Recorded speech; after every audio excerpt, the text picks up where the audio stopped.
નમસ્તે વિદ્યાર્થી મિત્રો, શ્રી કડવીબાઈ વિરાણી કન્યા વિદ્યાલય રાજકોટ, ધોરણ 10, વિષય કમ્પ્યુટર, ચેપ્ટર નંબર 4 HTMLમાં યાદી અને કોષ્ટકનો ઉપયોગ. વિદ્યાર્થી મિત્રો, ગઈકાલના લેક્ચરમાં આપણે HTMLમાં યાદી કોને કહેવાય અને કોષ્ટક કોને કહેવાય તેના વિશેની બેઝિક ઇન્ફોર્મેશન મેળવી હતી.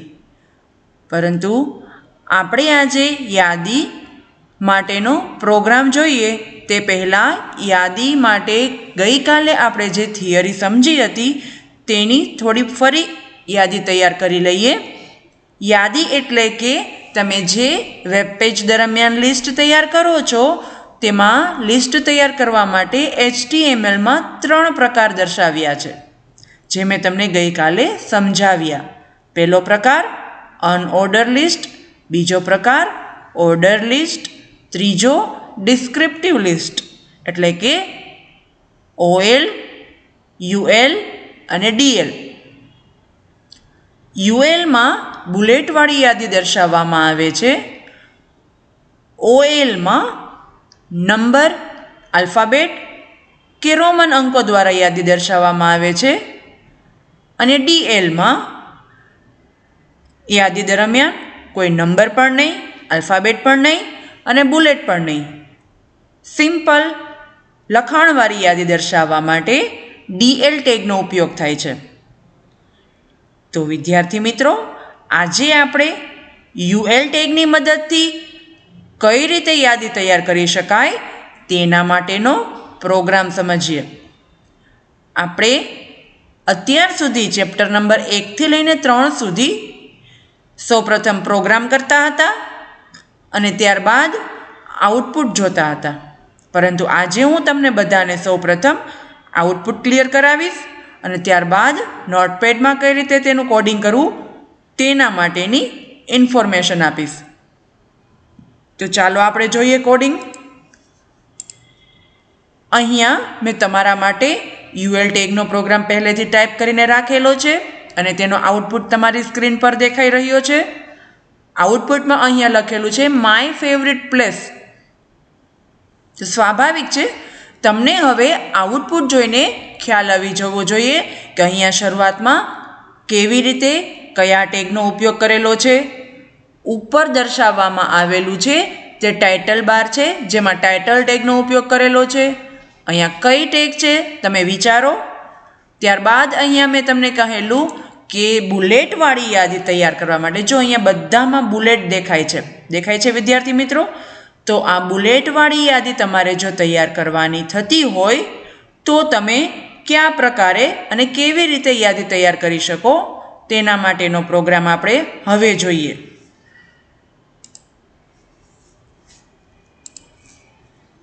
સૌપ્રથમ નોટપેડ ઓપન કરીએ આપણે.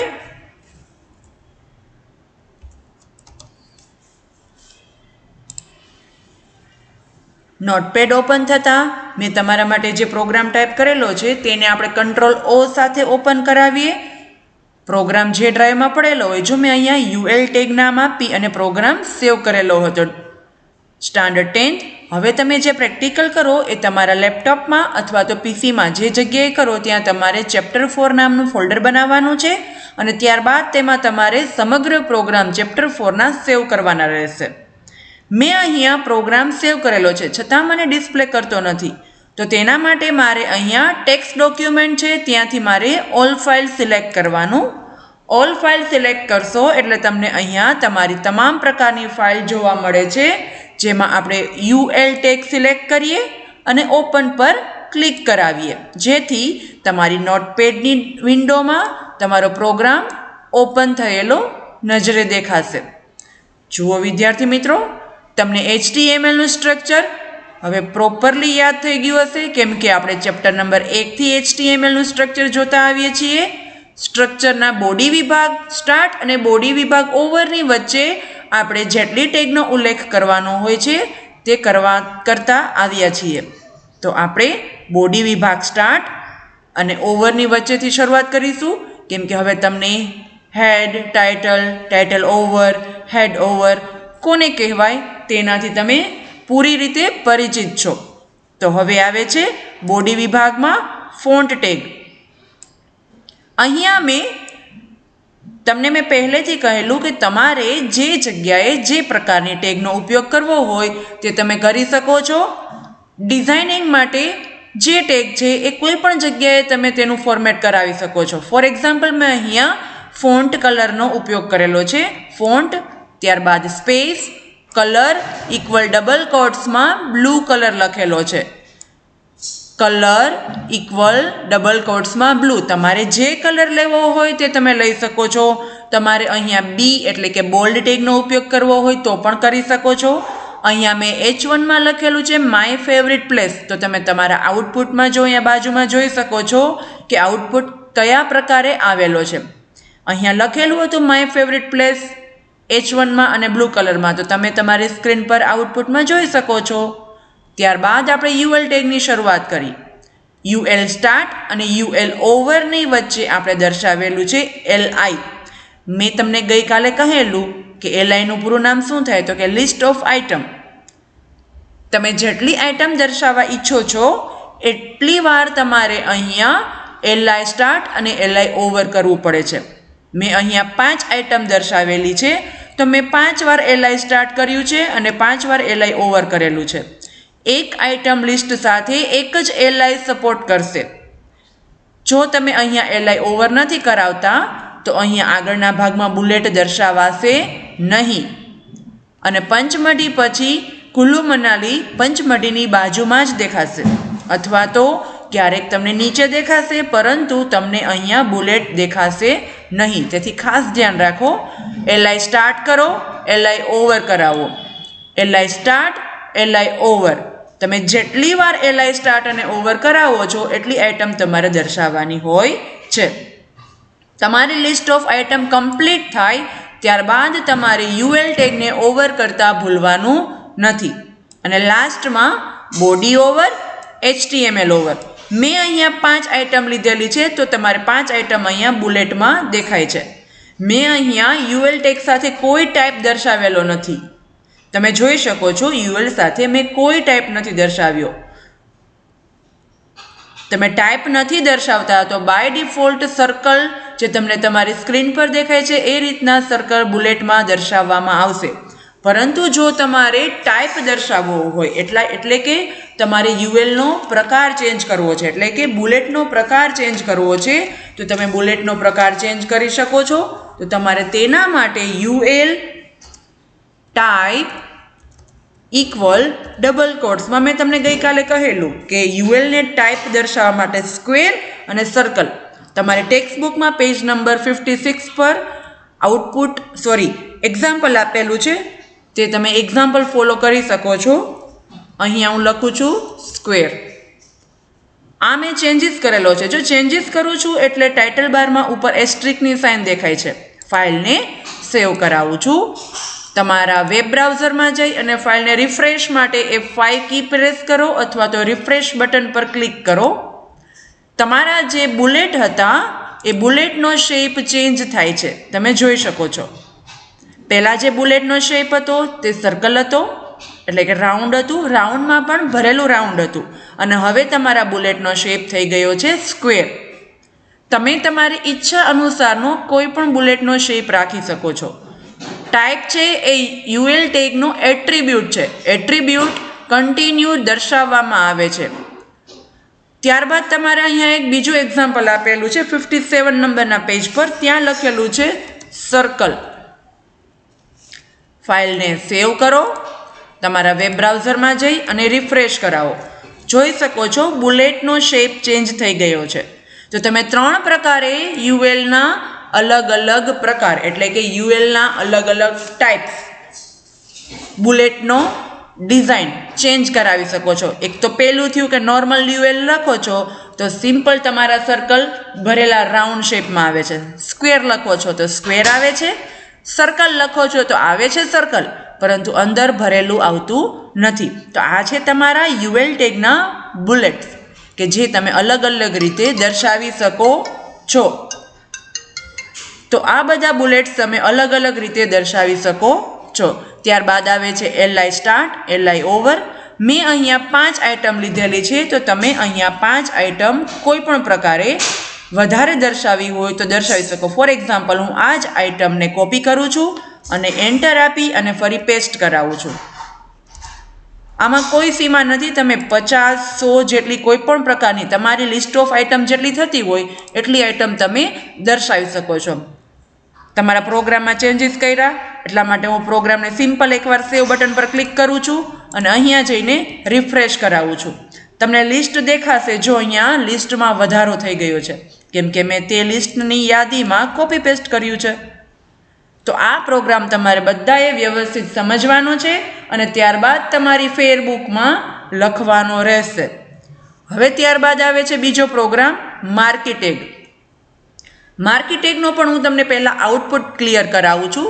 અહીંયા મેં બાજુમાં તમારા માટે પ્રોગ્રામ ટાઈપ કરીને રાખેલો છે માર્કીટેગ. તમે તમારી સ્ક્રીન પર જોઈ શકો છો. અહીંયા મેં એક હેડિંગ આપેલું છે, પેરેગ્રાફ છે, ઇમેજ છે અને નીચે કાંઈક રોટેટ થતું હોય તેવું તમને દેખાય છે. દેખાય છે વિદ્યાર્થી મિત્રો? ખાસ ધ્યાનથી જુઓ. જો રોટેટ થઈને જેવું કમ્પ્લીટ થાય એટલે ફરી આ બાજુથી તમારી સ્ક્રીન પર આવે છે. એને કહેવામાં આવે છે માર્કી. માર્કીટેગની મદદથી તમે આ પ્રકારનો આઉટપુટ પોસિબલ કરાવી શકો છો. તો તેના માટેનો પ્રોગ્રામ જોઈએ. મેં નામ પણ આપેલું છે માર્કીટેગ. ખાસ સૂચના વિદ્યાર્થી મિત્રો, તમે જે પ્રોગ્રામ ટાઈપ કરો એ જ પ્રોગ્રામને રિલેટેડ નામ આપો, જેથી કરીને તમારે કોઈ પણ ફ્યુચરમાં ક્યારેય પણ ડ્રાઈવમાં પ્રોગ્રામ સેવ હોય તો તમને ટેગ ઉપરથી તમારા પ્રોગ્રામ મળી શકે. અહીંયા બોડી, બીજી કલર, ટેક્સ્ટ કલરનો ઉપયોગ કરેલો છે. બોડી, બીજી કલર અને ટેક્સ્ટ કલર આપણે ચેપ્ટર 2 સુધી કરતા જ આવ્યા હતા, તેથી તમને પ્રોપર યાદ હશે. ત્યારબાદ મેં H1 ટેગનો ઉપયોગ કરેલો છે. H1માં મેં અંડરલાઇનનો ઉપયોગ કરાવેલો છે. જો તમે આઉટપુટમાં જોઈ શકશો, મેં હેડિંગમાં નીચે અંડરલાઇન આપેલું છે. જો તમારે આ હેડિંગ સેન્ટરમાં જોતું હોય તો આગળ સેન્ટર ટેગ સ્ટાર્ટ અને સેન્ટર ટેગ ઓવર કરાવી કમ્પલસરી રહેશે. ત્યારબાદ નીચેના ભાગમાં આવે છે પેરેગ્રાફ ટેગ, એટલે કે પી ટેગ સ્ટાર્ટ અને પી ટેગ ઓવરની વચ્ચે તમે જે કાંઈ પણ લખો છો એને પેરેગ્રાફ તરીકે ઓળખવામાં આવે છે. ખાસ ધ્યાનથી જુઓ. પી ટેગ સ્ટાર્ટ અને પી ટેગ ઓવરની વચ્ચે જે લખાણ છે એ છે પેરેગ્રાફ. તમે તમારી સ્ક્રીન પર આઉટપુટમાં જોઈ શકો છો કે પેરેગ્રાફ કઈ રીતે દર્શાવવામાં આવેલો છે. ત્યારબાદ નીચે આવે છે image tag. IMG space SRC equal double કોટ્સમાં ઇમેજનો URL એટલે કે ઇમેજનો પાથ. ત્યારબાદ મેં અહીંયા હાઇટ અને વિડ્થ સેટ કરેલી છે, કેમ કે ખૂબ મોટી સાઇઝમાં પિક્ચર આવતું હોય તો મેં અહીંયા એની હાઇટ અને વિડ્થ કમ્પ્રેસ કરી નાખી છે. અને વી સ્પેસ એટલા માટે દર્શાવ્યું છે. જો હું અહીંયાથી વી સ્પેસ ચાલો કાઢી નાખું છું પહેલાં તો, પણ પહેલાં એ કાઢું એ પહેલાં તમે ખાસ ચેક કરો કે જો આઉટપુટ કઈ રીતે આવે છે. ઉપર કેટલી સ્પેસ છે અને નીચે જે લાઇન આવે છે કુલ્લુ મનાલી બેસ્ટ પ્લેસ લખેલી લાઇન, એ લાઇનમાં જુઓ અહીંયા બંનેમાં અંતર કેટલું રહે છે. હું વી સ્પેસ કાઢી નાખું છું, અહીંયાથી ડિલીટ કરી નાખું. ચાલો મેં ડિલીટ કરી નાખેલું છે અને હવે હું પ્રોગ્રામને સેવ કરાવું. અહીંયાથી સેવ કરાવ્યું, પણ ભેગા ભેગું આપણે નીચેનું પણ કન્ટેન્ટ સમજી લઈએ જેથી આપણે આઉટપુટ બંને એકી સાથે ક્લિયર થઈ જાય. ત્યારબાદ મેં અહીંયા ફોન્ટ કલર ચેન્જ કરેલો છે. મારે જે માર્કીટેગ સાથે લખાણ આવે છે તેનો કલર યલો નથી જોતો, એનો કલર કંઈક ચેન્જ જોઈએ છે તમારે. તો font space colour equal double કોટ્સમાં દર્શાવ્યું છે રેડ. માર્કી સ્ટાર્ટ, માર્કીનો સ્પેલિંગ ખોટો હશે તો માર્કીટેગ સપોર્ટ કરશે નહીં, તેથી ખાસ ધ્યાનથી જુઓ. MARQUE માર્કીનો સ્પેલિંગ પ્રોપર સાચો હોવો જોઈએ. અને ત્યારબાદ માર્કી સ્ટાર્ટ અને માર્કી ઓવરની વચ્ચે તમારે દર્શાવવાનું છે. જે સેન્ટેન્સ તમારે લખવું હોય એ સેન્ટેન્સ તમે તમારી ઈચ્છા મુજબનું લખી શકો છો, તે માર્કી સાથે સપોર્ટેડ થશે. ત્યારબાદ માર્કી ટેગને ઓવર કરાવો, ફોન્ટ ટેગને ઓવર કરાવો. ફોન્ટ ટેગ શું કામ એને મેં અહીંયા ઓવર કરાવી? કેમ કે રેડ કલરનું કામ અહીંયા કમ્પ્લીટ થાય છે, તો મારે અહીંયા ફોન્ટ કલર નથી જોતો, તો મેં ત્યાં ફોન્ટ ટેગને ઓવર કરાવી છે. લાસ્ટમાં બોડી ઓવર, HTML ઓવર. હવે અહીંયા હું આઉટપુટમાં રિફ્રેશ કરાવું છું. જુઓ તમે, જે અહીંયા ઉપરની બાજુ જે સ્પેસ હતી તે પણ ઘટી ગઈ છે અને જે અહીંયા આપણે કુલ્લુ મનાલી જે હમણાં ઇમેજની નીચે લાઈન આવશે તેની સ્પેસ પણ ઘટી ગઈ છે. જો અહીંયા તમને નીચે દેખાશે કે તમારી જે લાઈન છે એ ઇમેજને નીચે અડીને જ આવે છે. મેં વી સ્પેસ એટલે આપેલી હતી કે તમારા ઇમેજની નીચેથી થોડી જગ્યા આવે. જો અહીંયા તમે નિરીક્ષણ કરી શકો છો. હું ફરી વી સ્પેસ આપી અને તમને આઉટપુટ ફરી ડિસ્પ્લે કરાવું છું. અહીંયા હું ફરી ટાઈપ કરું છું વી સ્પેસ. હવે કમ્પલસરી નથી કે તમે જેટલા પણ કાંઈ પણ એટ્રીબ્યુટ છે એ બધા એટ્રીબ્યુટ તમે દર્શાવી શકો. એ બધા એટ્રીબ્યુટ તમે ઈચ્છા અનુસાર તમારા ડિઝાઇનિંગ અનુસાર તમે દર્શાવવાના હોય છે. તો આ એટ્રીબ્યુટનો ઉપયોગ તમે આ રીતે કરી શકો છો. તો ખાસ પ્રોગ્રામ આ પણ તમારે સમજવાનો છે અને તેનો આઉટપુટ વ્યવસ્થિત સમજી જોઈ અને તમારી નોટબુકમાં લખવાનો છે. આ નોટબુકમાં તમારે કમ્પલસરી આ બંને પ્રોગ્રામ લખવાના રહેશે અને તેનું પ્રેક્ટિકલ પણ કરવાનું રહેશે. આવતીકાલના લેક્ચરમાં હું તમને ડીએલ, યુએલ અને ઓએલની થિયરી લખાવવાની છું. તો આ બે પ્રોગ્રામ લખાઈ ગયા બાદ તમારે તેની થિયરી લખવાની છે. તો આજનો લેક્ચર આપણે અહીંયા જ કમ્પ્લીટ કરીએ છીએ. Thank you.